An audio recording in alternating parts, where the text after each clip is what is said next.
So for those that want an update on Tate and his journey to recovery, so we thought we were on the mend, had a little bit of seepage coming out of the back of his hoof, and then he seemed like he was walking normal for a couple of days.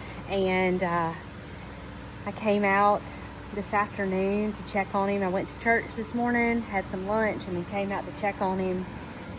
And this is what I found. I hope you could get a good view of that. But basically, his entire hoof has just opened up completely.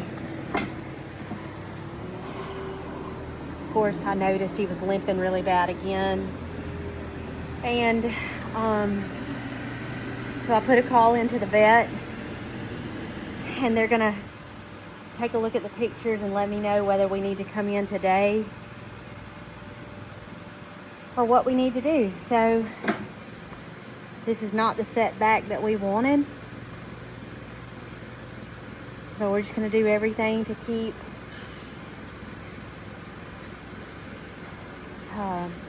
helping him heal and recover from this. I will keep you posted on what the vet has to say, and I just pray that we can get this fixed and we won't have a lame horse.